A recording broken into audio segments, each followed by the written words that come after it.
This movie talks about the tragic love between two girls. It is called the most beautiful film of 2019 by film critics. The movie is called Portrait of a Lady on Fire. In the art classroom, the students sat around the teacher and painted portraits. Suddenly, the teacher noticed that there was an extra painting in the studio. It was a work she painted many years ago. The clouds in the painting floated in the night. A woman stood on the vast grassland. She was looking at something. She looked very seriously that she didn't even feel the fire on her dress. The teacher looked at the painting and fell into memory. Many years ago in France, women could only accept family-arranged marriages. The young female painter Marianne was entrusted by a lady to draw a portrait of Miss Heloise before her marriage. She traveled all the way in a boat and finally came to an island. Through the boatman's directions, she came to a big mansion. The hall was deserted. There was only one servant by the fireplace. No one was there to welcome her. She learned from the maid's conversation that Heloise had been in the monastery before. She was not picked up until her sister died. For the portrait, Heloise was very resistant. A painter had been driven away before. Marianne went into a room. She saw a panel on the table. Turning it over, it showed a girl in a green dress. Strangely, there was no face on the girl's portrait. The next morning, she met the lady who hired her to do the portrait. She led Marianne to a portrait and told her it was painted by Marianne's father. The woman in the painting was her. That was her portrait before she got married. Now her daughter was getting married. She wanted to get a portrait of her daughter. Speaking about marriage, she told Marianne the bride of the marriage was originally Heloise's sister, but she had committed suicide because she didn't want the marriage, so Heloise was very resistant to it. The previous painter had not even seen her face. The lady wanted Marianne to pretend to be Heloise's entourage, watching her quietly, then drew the portrait when she didn't pay attention. Marianne understood her mission, starting to clean up the studio. Then she went out. Finally, she met the mysterious lady. She wore a blue cloak and had blonde hair. She ran frantically to the edge of the cliff because her sister committed suicide in the same way. Marianne followed her nervously, but Heloise stopped at the edge of the cliff. She told Marianne that was what she always wanted to do. She hadn't come out for too long. Marianne quietly observed Heloise's characteristics. That night, she began to draw a draft, but there was no model in front of her. Painting without a model was more difficult. The process was not very smooth. Marianne followed Heloise to the beach again. The two sat on the beach and began to talk to each other. Marianne continued to observe Heloise quietly. To memorize her, Marianne also secretly hid behind the stone and drew her. In the evening, Marianne continued to draw. The light was very dim at night. She could only rely on her own experience to arrange and measure the highlights and details on Heloise's face. The next morning, when they were chatting at the seaside, talking about Heloise's sister's death, Heloise told Marianne her sister left a letter of apology for her for leaving the marriage to her. She just kept saying sorry. Heloise said she preferred to stay in the monastery. Everyone was equal there. She asked when Marianne would get married. Marianne lied that her father was a businessman. No one would force her to do this. The lady told Marianne that she would take Heloise out tomorrow afternoon, so that she could draw at ease. The next afternoon, Marianne put on Heloise's green dress, sitting in front of the mirror and feeling herself. She didn't expect Heloise to suddenly come in. She quickly hid behind the mirror and changed her dress. When she came out, she saw Heloise sitting in the chair where the model sat. That was her dream painting, but Heloise left there soon after that. Heloise told her she was going to have a practice session. Listening to the music, Marianne sat at the piano, playing a song for her. Heloise was happy. At last, she smiled without intending to. After Heloise left, Marianne told the maid to put on Heloise's green dress to model for her and drew the details of the dress. Just as she finished, Heloise suddenly came back. Marianne had to put her hand still stained with paint behind her back. When Heloise learned that Marianne was about to leave, she invited her to go out with her tomorrow because Marianne made her feel free.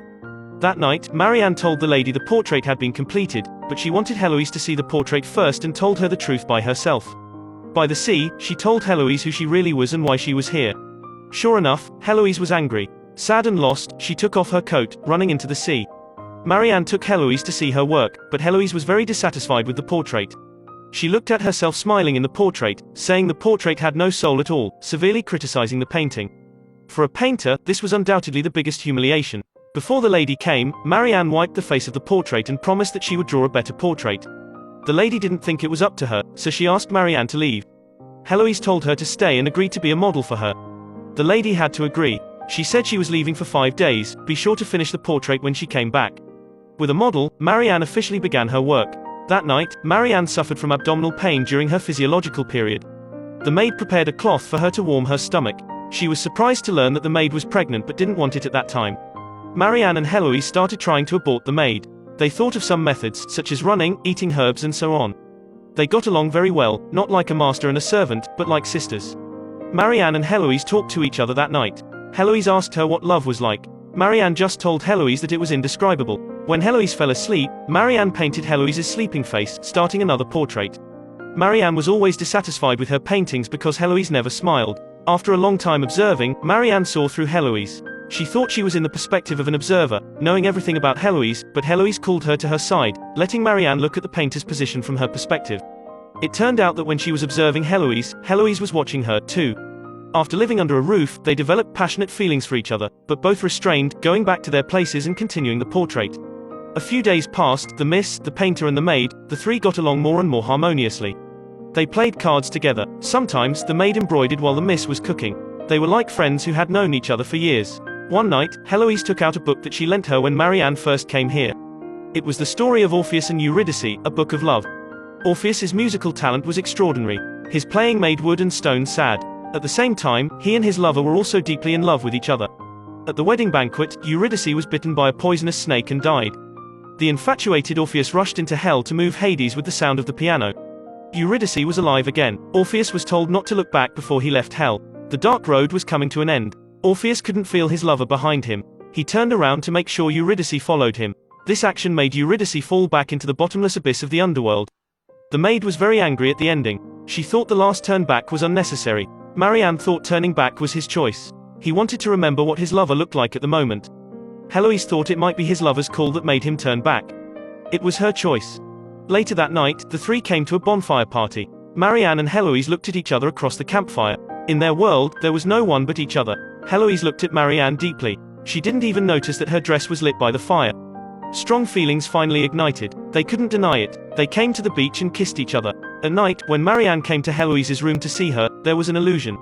She was at the end of the corridor and saw Heloise standing there in a white dress, then disappeared in the thin air.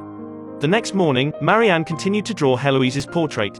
With the transformation of their relationship, the scene was not as serious as before. On the contrary, the atmosphere was lighter. Heloise, who never smiled, suddenly burst out laughing and interrupted Marianne's focus. That night, Marianne hallucinated again. The painting was finally finished.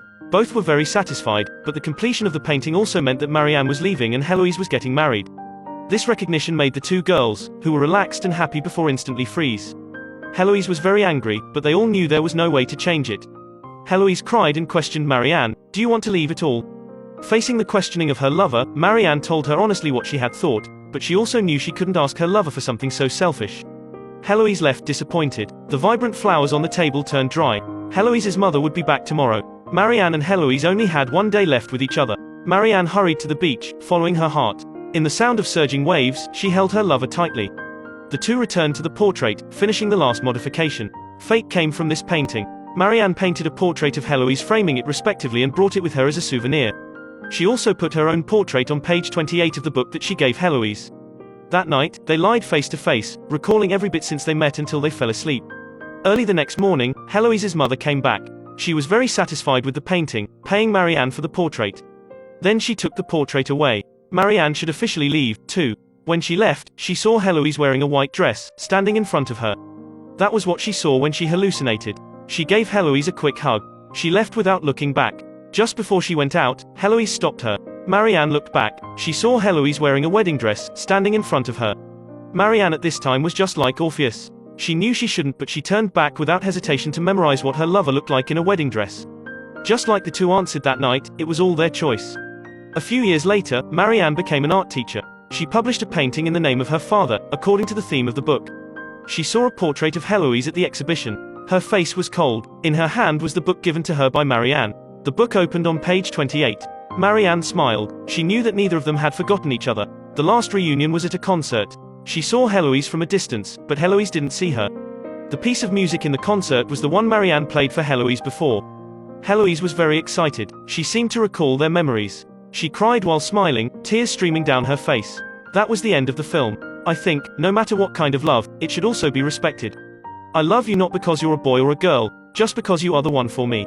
It happens between two girls. Their love was a tragedy. This also suggests the message of the whole film. Like Heloise said, "If you're looking at me, who am I looking at?" The most classic was the shot in the last 2 minutes of the film. There was no change in the painting content. The director just slowly zoomed in. What Marianne saw in her eyes was Heloise, who cried while smiling when she fell into memory. It was the first time she had looked at her for such a long time, and it might be the last time. Only when you really love someone, even looking at her for such a long time, you will never get tired of her. And you, what is love to you?